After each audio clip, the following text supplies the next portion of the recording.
Imagine the horror of being in not one, but 4 concentration camps and then being led on a death march. Buckle on up as you are about to hear a simply unbelievable story from one of the oldest Holocaust survivors in the world. Welcome to the Motivation Show podcast, and get ready to be inspired, motivated, and achieve massive success. And now, your host, the mayor of motivation, Eli Marcus.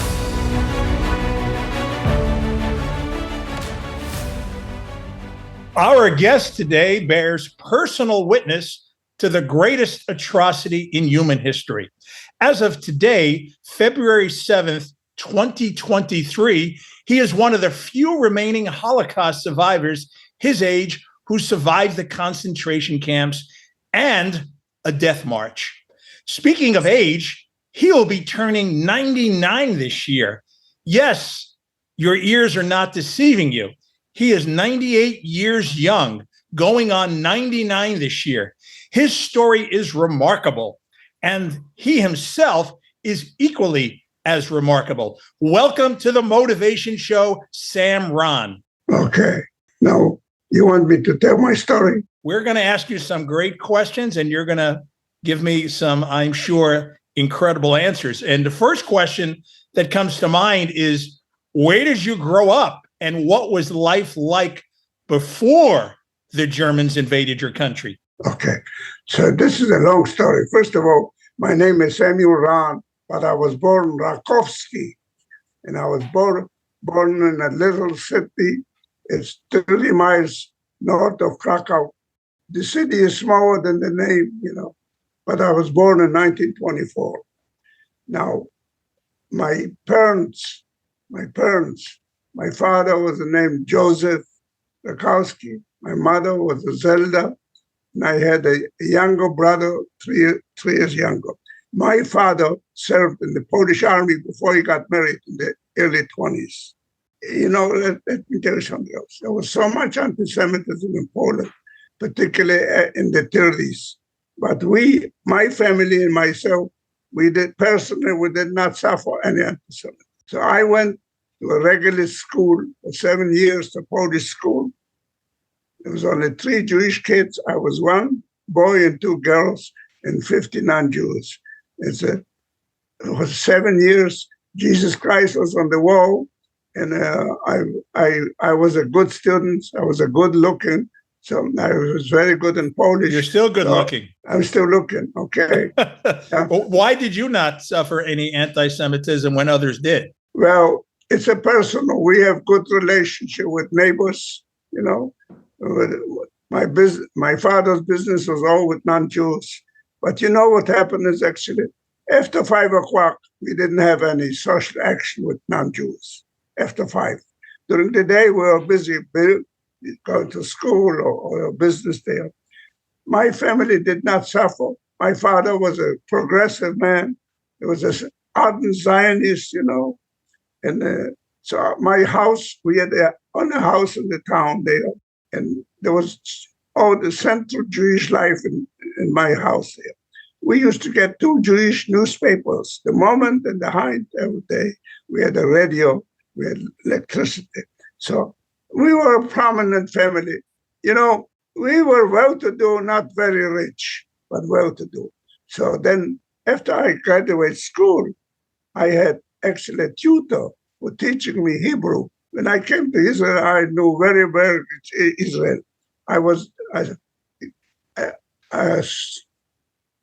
a member in a Zionist scout group, from Anora Tzionit. So we were very much Jewish. But the last year of the war, I went to Hebrew high school in the city of Krakow, because in my town was not a high school. A Hebrew high school in the city of Krakow.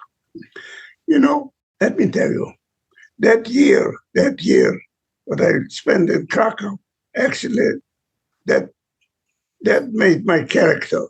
Why what happened is, right in September 38, while we were just in school there, we got refugees coming. What happened is the Germans expelled 30-some thousand Jewish, Polish citizens expelled from Germany. The Poles didn't want them, but they finally got it there.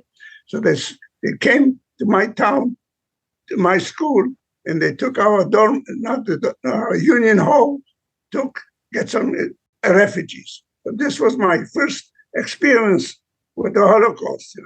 And then what happened is that there was a man named Grishpan in Paris. His parents was among the 36,000. So he assassinated a German, assassinated somebody in the German embassy. So you know what happened next day? Came the Kristallnacht. Yeah, infamous, yes. So this was my first experience to listen to this. I didn't, in Kristallnacht, you know what happened in Kristallnacht. So that was one thing. Then came Hanukkah. Well, a lot of our listeners don't know what happened. So why don't you explain a little bit? Kristallnacht, what happened is the Germans burned hundreds of Jewish synagogues. They killed a lot of people. They broke all their windows, the glass windows. That's why I said the night of broken glass. And they arrested a lot of people. So the actual act was the beginning of the Holocaust. And that was about 1938? 38 on November the 8th, the 9th, and 10th. So then I was going to a Hebrew high school on Hanukkah. I was privileged. They picked me the blessing on the candles in the theater. So for a young man like 14 years old, that was a very big experience. Then came in the spring. In Purim time, they had big demonstrations, celebrations. They called it Ad Lo Yauda. You know what that means in Hebrew? You drink until you don't know what's going on. So that was a very nice experience. And then came in the summer of 39, the white paper, the British ordered the white paper. What the white paper was restricting immigration to Palestine, to Israel, Eretz Israel, whatever you call it. And then they decided Jews cannot buy land from the Arabs. So we have a lot of demonstrations. So these all events actually made my character, all this experience. So all this whole thing was very good. We had a good life. We had a good life, my family in Poland. Let me tell you, I was born in my city. My father and mother was born in the city. My two grandmothers were born in the city, and a lot of more generations. So we were really a part of that. We were a part of there. We had a good life there. So, about how many people lived in your town? My town was 3,000 population, was 60 Jewish families, but 10-12% of population. But the reason why the small town was a very important thing is because there was a sugar factory. So what happened is the city had, not only this, but the neighborhood was a very rich farmers because they had money crop like the sugar beets for the sugar. So that was a very, very nice area there, very prosperous. And we did very well. But then, yes. Well, I was going to ask you, how did life change once the Germans invaded, and how long did those changes take? The Germans attacked Poland in 39, September the 1st, 39. In my town, they arrived in 3 or 4 days later. I can tell you something. Life changed upside down just the beginning of it. We lost our freedom, our dignity, our houses, our schools, our business, our life. We were just nobody. It started out just from the beginning. Now, they didn't kill a lot of people at the beginning, but we have laws, We couldn't leave the town. Curfews. We had a white band to wear this slave labor. In the big cities, they put up ghettos. Warsaw, Lodz, Krakow, all Lublin, Kielce were the big city. Can you In my explain little how town, you were forbidden to leave the cities? yes, we were forbidden to leave the city. We when Germans came, we didn't even allowed to walk on the sidewalk. So then there were all kind of restrictions, Like when the winter came, they took away all the furs. The Jews have to give up furs. They needed the Germans, I don't know. And then there was a lot. Everything was under threat of death. In my town, they killed somebody who didn't give up. They murdered a man who didn't give up his coat. So your family had to make some decisions, I'm sure, saying, what is our next step? What was your family considering? We were lucky that we with no ghetto in our place. So for 2 years, we still were living in my house. We're still living in our house.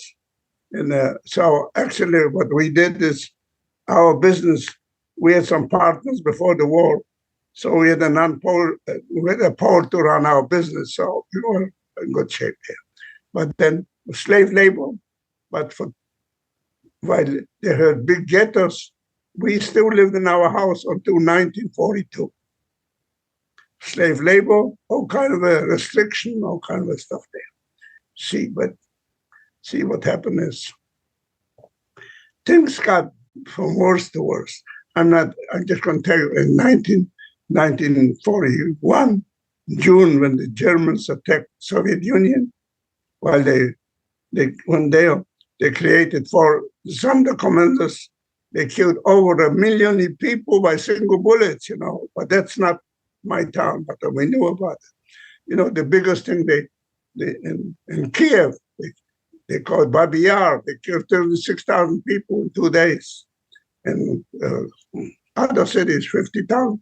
They killed by single bullets more than 1 million people. Then what happened in January 22nd, 1942, they had a conference in Berlin called the Wannsee Place, Wannsee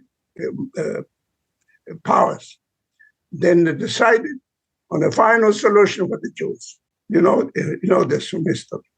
So what they do after the installation, they gave orders actually to the chief of Gestapo in Lublin. They created 3 death camps, not concentration camps, but death camps like Treblinka, Belzec, Sobibor, Majdanek, Chelmno, then finally Birkenau.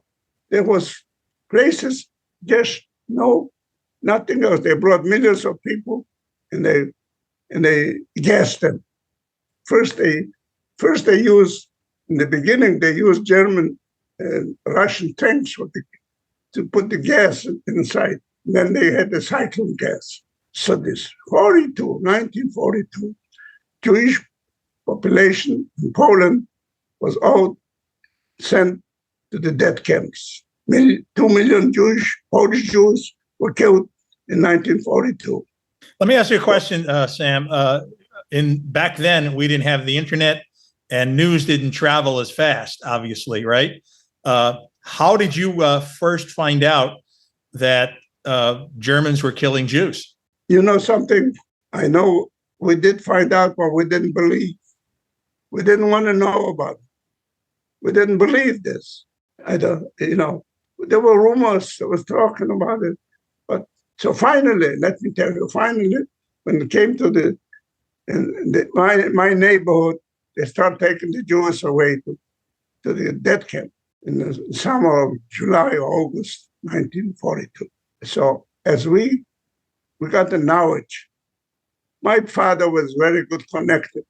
There was Polish police was acting there. So the chief of the police told my father that on Monday there'd be something, because they ordered horses and buggies. So they knew that my town come for deportation. So we went in hiding. Saturday night, we went in hiding to a Polish friend. Now let me tell you, that Polish friend did not do this for any money. He was a good friend of ours. We had a lot of Polish friends.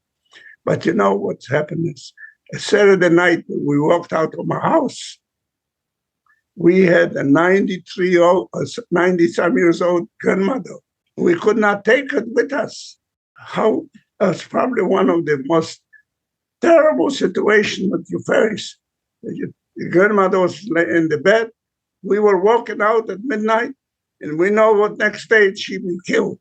It was the first emotional, but worst thing can happen in the Holocaust. So we went into a Polish friend. He put us in a barn, 8 people in a barn. You know what this? How to live in a barn? We dug a hole. I can only imagine. In a barn. So at night, we went out to get some fresh air. But we had living in the barn. But what happened in the neighborhood? They were executing a lot of Jews.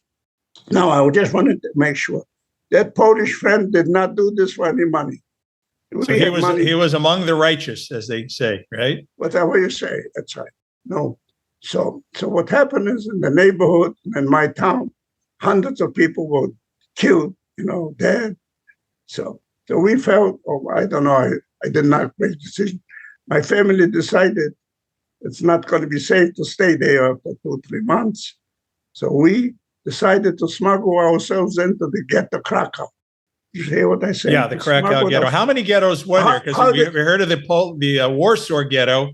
I think the Krakow Ghetto is less known. How many different ghettos were there? Yeah, but there was closer. We had our uncle living in the ghetto too. So what happened is my father, when he was in the Polish army, had a nobleman, a very good friend. So the nobleman provided horse and buggies, like we're going to the market, So we took us to the market close to the ghetto, and we smuggled ourselves into the ghetto. The Germans, we thought we were smart. They didn't care. You got in, but they wouldn't let you out. So as we smuggled into the ghetto, we came into the ghetto. My uncle lived he had an apartment. He and another friend of his owned a 2-bedroom apartment. So he had 1 bedroom. When we came in, there was 14 people living in that one place. 14 people living with my uncle. Well, we're sleeping all kind of places. But after a while, we found an empty apartment because they took a lot of Jews to Belzec from Krakow. So there was a lot of apartments. We got an apartment. But see, in the ghetto Krakow was something like this. If you had to have a job to work something. If you didn't work a job, you didn't have a right to live in the ghetto, but they had the ghetto B. A, people worked, and B, didn't work. So I got a job in a metal factory because my uncle worked there too. So I got a job, my father got a job, my brother got a job, we got jobs, so we stayed in the ghetto. Now, let me tell you, the Krakow, we were not hungry there yet. We got money, you could buy him stuff there. And when I go to work, I could bring in inside food there. They didn't bother much about it. So, but the ghetto Krakow was not as bad as the Warsaw Ghetto because it was less people, 25,000 people. The ghetto Warsaw had 500,000 people, People dying over there from hunger, from sickness. 70,000 people died in Warsaw Ghetto just from sickness. So finally, I had a job, I was working, coming home. Then on the 13th of March, 1943, they came to liquidate the ghetto Krakow. The head of the one who was in charge of the liquidation was Amnon Get. He was the commander of Russia. You ever heard his name? He's notoriously cruel. Yes. That's right. If you've seen Schindler's List movie, yes, that was. So let me just tell you what kind of speech Amnon Get made. Amnon Get said like this: "We came here to destroy 800 years of life of Jews in Krakow. By the evening, we no Jews in this town." This was his speech. So what happened is they decided people who are working people, we march us in to the work place, Russia, the first camp, Russia. So we walked in. It was a suburb of Krakow. So all my family actually, because we are working, we all got in to the Krakow camp. How did you get to the camp? Walked. You walked. Yeah, it was a half a mile or mile. I see. Yeah, it's a suburb. Actually, they built that camp there on a Jewish cemetery. There was a Jewish cemetery. They built a camp on the cemetery. But see, while we were going to the camp, there were 2,000 people in Ghetto B. They killed most of them. You will see in Schindler's List, they were thrown out with children from the windows down there. There was, I don't know if you remember this, if you see in the movie that there was one little girl in a red coat, in that movie, that I don't know what the movie put it in. So we were in Warsaw. Now let me tell you. So I get to Warsaw, I get into the barrack, I sleep on the top floor there, and then we were from Warsaw getting out to work the place. The first 2 months actually, I was going out to the same place I was working, to the metal factory. But Warsaw, as far as food, we were not hungry there yet. They were giving us enough food. But there was danger because Amnon Get, anytime he walked out, he shoot somebody. Even from the balcony, you see it in the movie, he was shooting people. So there was a very frightening place there. Now there was a women camp was separated. We could have a connection. So Warsaw was not a very nice place. We had selections, we had shootings, we had hangings, we had all kind of troubles there, But we still lived there. Now it came by then, in I would say September or July, when I came out from work. Instead of going to my barrack, they put me in a stockade. And the next day, they shipped us out from Warsaw. So the first time I get in a kettle car. A kettle car, you know what a kettle car is? Unfortunately, I do, yes. What was that experience like? I tell you something. First of all, you don't know where you're going. It's the worst thing, You don't know where they're going. When they shut up the door, they put a bucket of water, a bucket for sanitation. It's an amazing. You see, something? I think you become an animal when you get in the kettle car. This is the worst experience in a kettle car. How many people approximately was in the kettle car? 100 people there. But they moved in kettle cars millions of people to death camps. Children. It was probably the worst of it. What did you think was going to happen when they put you in the cattle car? Did you have any? I didn't know thought? Nothing. We didn't. That was the worst thing. You didn't know what's going on. But I'll tell you something. The noise of the tracks never left my head. So I've been in cattle cars 4 times. So finally, we get to another camp. Why did they keep sending you to different camps? Why didn't they just keep you? They needed work. No, we went to another working place because the German industry needed workers. I see. So I was working. So they moved me to a place named Pionki. Pionki was the biggest ammunition factory in Poland. There was 3,000 Jews there and 5,000 Poles working. It was the biggest place. So as we get unloaded from the train, get into a shower. The first time I got into a shower. Now let me tell you something. We didn't know what's going to come out from the head showers. Gas or water. That's the worst thing there. You don't know what's going to happen. How did you know they had gas when you went into the shower? We already knew about it. You knew that. When water came out from that, instead of gas, we started singing songs. It was a Hebrew song, Mayim, higher, I can't believe this, how we were happy. It came water. So get us dressed up and we live in the camp. Now that camp was Sanitation was not good. They put us in warehouses, you know. I was still on the third sick day. The less food, hard work. It was one day came and said, "Now you're going you're going in, we're going to go to Germany." So they put this in a kettle car again. But this time was only 75 people. I call it second class. Second class train. Yeah. There's only 75 people, not 100. And so on the way, finally, we didn't get to Germany. They stopped us near Czestochowa, and they put us in a barn. They make us dig anti-tank ditches against the Russians.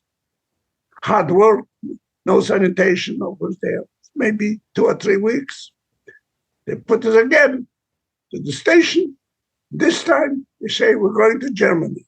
But you know what happened? This time they put 50 people in a track car. I call it first class. Because they some first class. They didn't close the doors in. There were 2 assessments sitting on the step on the doors there. So they told us we're going to Germany. We did really go to Germany. Soon as we passed Auschwitz and the Polish border, I knew that we got another day to go. So finally, we get to a station in Germany.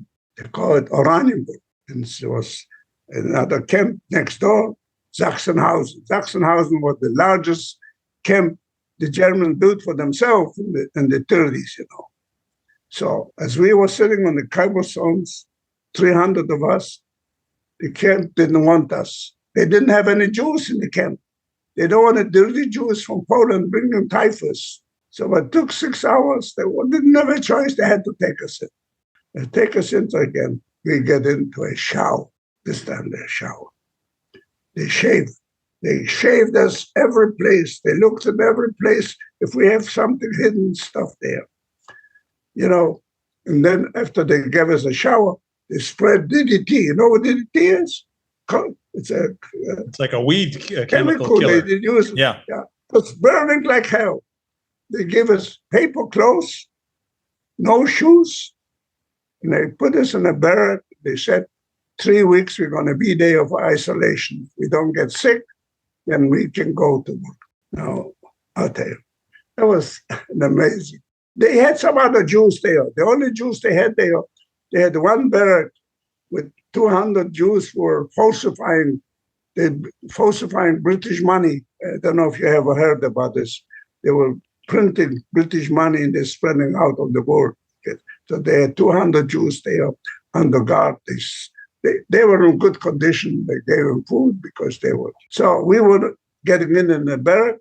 I'll tell you, we had the guy who was in charge of the camp, or the German homosexual. He was a son of a bitch, you know, terrible thing. And then his assistant was worse yet, was some Dutch. He was Dutch. I don't know. We had another troubles there. Anyhow. Can you give us a timeline? When were you in Sachsenhausen? What year? Do you remember the month? It was 44, July, August 44. I see. Now, let me tell you, this, from the day we came to Sachsenhausen, we were hungry. For the last 8 months in Sachsenhausen, we were hungry. I'll tell you. How much food did you get during the day? What did you eat? Listen to this. And they wake you up early in the morning, I don't know what time, and then they go to a roll call. You know, there were 30,000 people in the camp. They didn't stop until I couldn't never figure out what the hell they lose one person. What's a big deal? No, it didn't work. After that, they gave us some coffee. Looks like coffee. And then most of the time we went out to work. We come back, get some soup. You know something? As closer got to the wall, end of the wall, you couldn't find a piece of wood in that soup. And then on Sunday, you get 2 slices of bread for 8 months. People were dying for hunger. It was nothing unusual. You wake up in the morning, the next guy to you is cold. So after 3 weeks, they came, they gave us better clothes, better pajamas, and they got wooden shoes, and they shipped us to a new place where our machinery is, Glaven, little camp, were 300 people in a little camp. But over there was hunger, hard work, cold. It was terrible, There was no unbelievable cold. I can tell you something. One thing what happened there. One day we come back from work, 30 of us, going from the workshop to the barrack. There was a German farmer had a boat, beets for cows. We jumped on that post on the area. Everybody grabbed one and started eating this. We had four assessments. They were stunned. They didn't know what to do. But they make us put back the beets. And then when we get back to the house, everyone got 15 dashes. But you know something? They're unbelievable. I had an old man, an old guy. He was so tired. My lashes were not so bad. He was so, it was an outdoor assessment. I think he was tired. So he gave me 15 lashes. So Sam, let me ask you, how was your mindset? How did you cope with all of this? And what made you go on? And the only thing what I can tell you is that I was full of hope that I'll make it. Every day was after day, Where'd you get that hope from? Was it faith? Well, maybe I got it from my family. Maybe I get it. And I didn't never give up. Never give up. I was never sick. You have to remember, at that time I was already 18 or 19 years old. So I never gave up. I was not a hope that I want to make it anyhow. So listen to this. We were working there. By January, they decided there's no sense of working. They sent us back to the mother camp, Sachsenhaus. Now, that's when hell started on the earth. You know why? Because they brought more people. They brought 10,000 Polish people. There was a Polish uprising, not a Jewish, not Polish uprising in Warsaw. And the German brought 10,000 prisoners to Sachsenhausen. We were sleeping two in front of each other. There was no room there. So then we started getting out to work. I was working in all kinds of places. One day I was working in a Hermann Goering grenade factory. Then was an airplane factory. Then I was making bricks for the thousands. But one day I got a good job. Listen to this. They picked 10 of us, take us to the city of Berlin, and they make us dig out unexploded bombs. 250 pounders, the British or the Americans, we were digging out the place here. And they had a German fireman, he was taking care of the detonator. But what was good to the job is there was air raid. Well, this air raid, they showed us in with the Germans to the shelters. Now, in the shelter, you could find a scrap of cigarette on the floor or a scrap of food, So that was like being in the Ritz-Carlton, right? That's right. So anyhow, so let me just tell you. So we were just in that camp. There was hunger. There was hard work. There's a lot of things there. The British and the Americans were bombing. We were fixing up railroads, tracks. One place, they killed 500 survivors, 500 prisoners. They were hiding in a place and the bombs hit it. So things were terrible.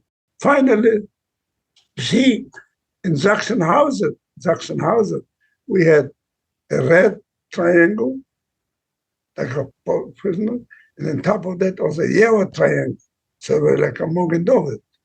So one day, there's some rumors in the place that tomorrow they're going to separate the Jews. When you say separate the Jews, that's bad news. So me, I don't know, it was my idea or my friend. I had one friend. We put the yellow star. So we were red Polish prisoners. So next day, they called everybody, get out in front of, we were walking out from the camp. There were 30,000 people walking out from the camp. So what happened is they put 250 persons right there. So we tried to get into the Poles. The Poles kicked us out. They said, you dirty Jews, go to your home. But the assessment didn't know what's going on, so we walked in. So then 6 in a row, they gave it a fresh loaf of bread for 6 people. So I got the 6th part of it. Sam looked at this and said, nah, I just finished it. I said, somebody steal it or I lose it. Yeah. Now let me tell you something, but you've never heard this before. For 2.5 weeks, no food was given on the death march. No food was given for 2.5 weeks. Did you understand what kind of march you were on at the time? Because you call it a death march. I did not understand nothing. All I know is like this. The first week we walked, anybody stepped out, got shot. Where were they leading you to, and when did you find out where they were leading into the north? They want to dump us in the ocean, in the North Sea. Second week, people, they lay in the ditch, they stop shooting. Now we know why they stopped shooting. It's because Himmler, you know who Himmler is? The head of the SS. Yeah. He started making some arrangement to save his life with the Swedish Bernadotte. So the people who drink in the ditches, the Swedish Red Cross came and picked up these people. They stopped shooting. Now the third week, they walked us in like 2,000 of us in a forest. 2,000 of us in a forest. There was a place spring there. Now, listen to this.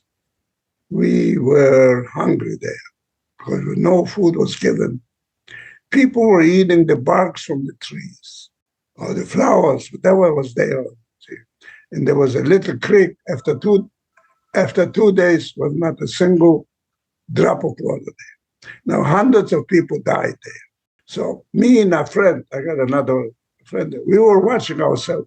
We were sleeping in front of a tree because we were afraid they would steal us the shoes or the blankets, you know. There was so much terrible.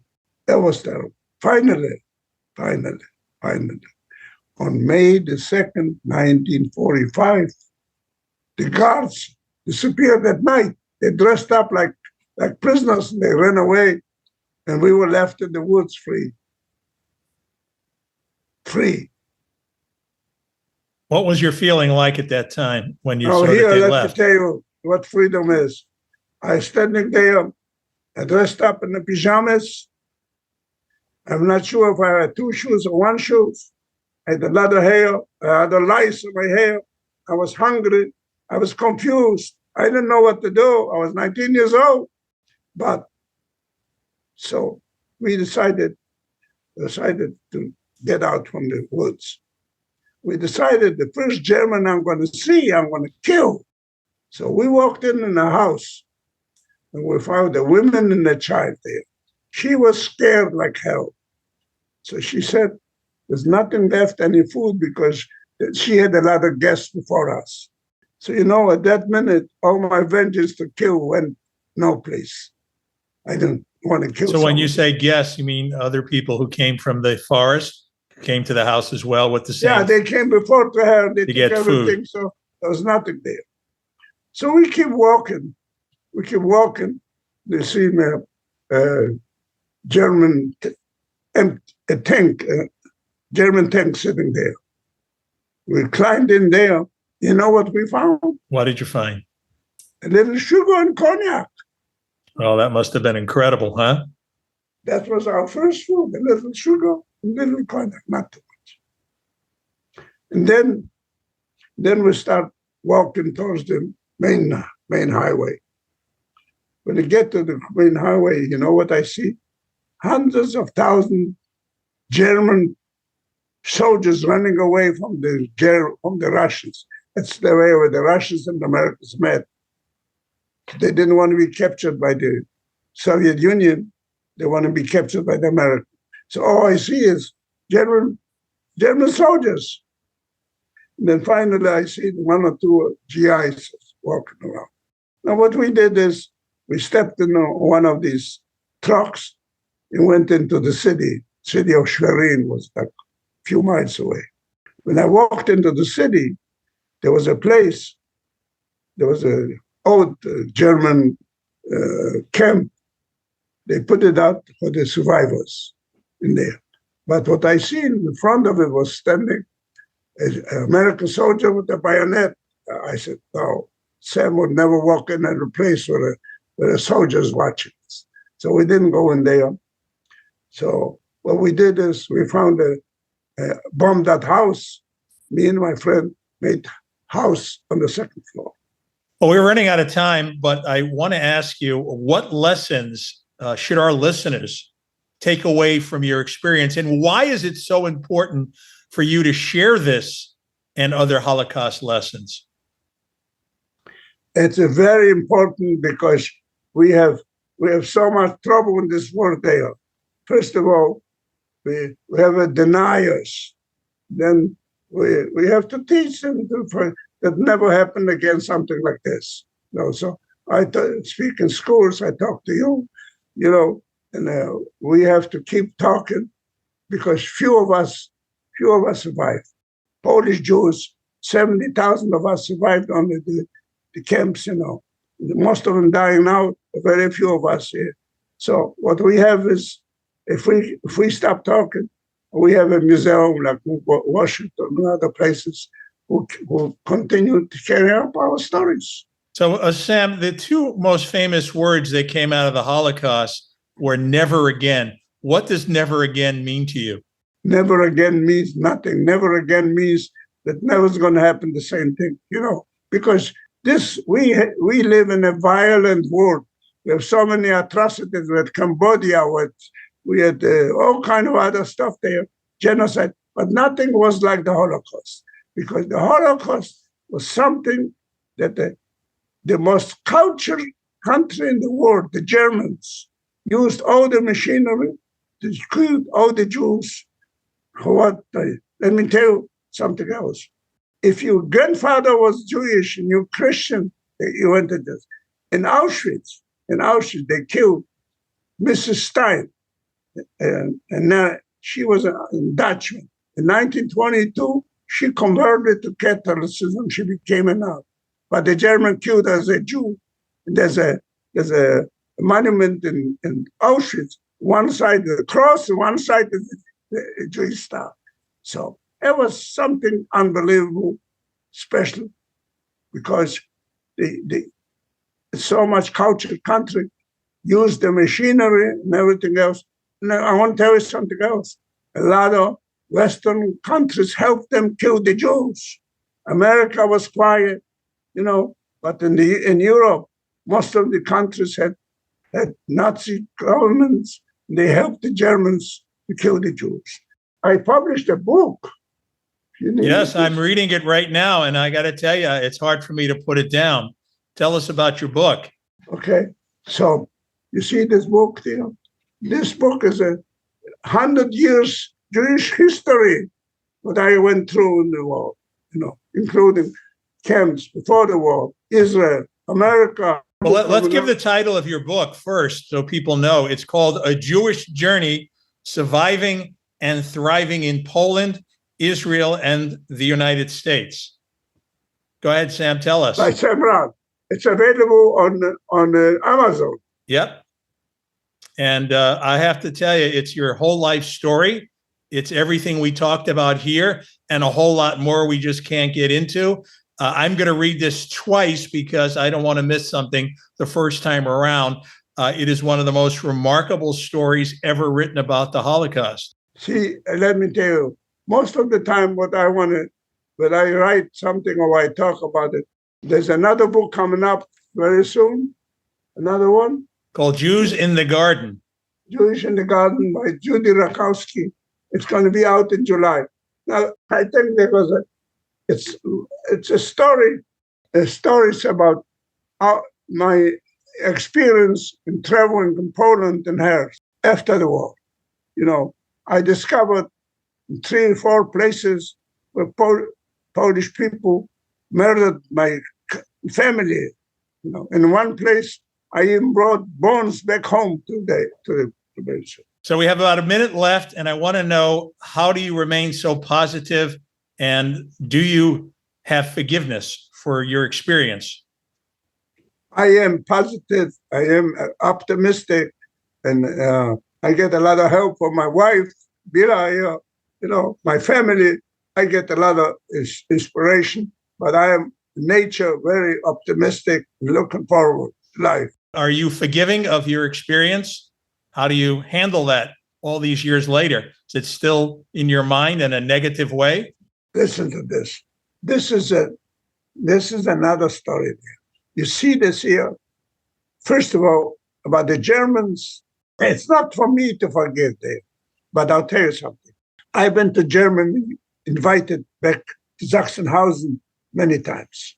But one time, I walked out from the underground, the zoo, the zoo Bahnhof in Berlin.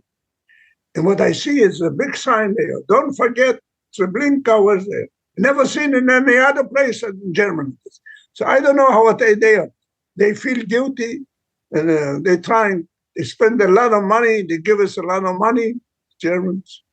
But in their heart, I don't know. There's a lot of new Nazis now. But in Poland is another issue. You see, what do you do? And you come to a place where a Polish family kept my family for 18 months in a barn. For 18 months, they kept them there. And then Polish partisans came and killed my family there, 6 people, the Dulas.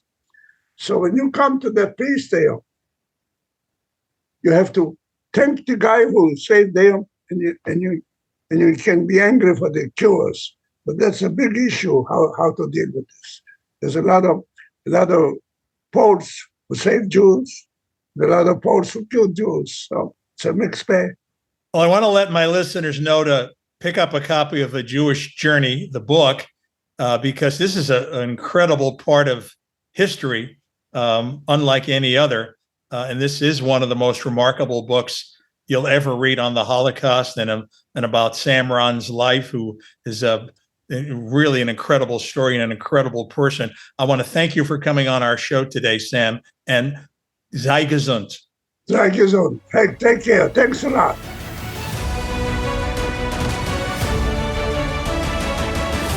If you would like to inquire about having Eli motivate your team, speak at your event, or coach you personally for massive success, email themotivationshow@gmail.com. That's themotivationshow@gmail.com.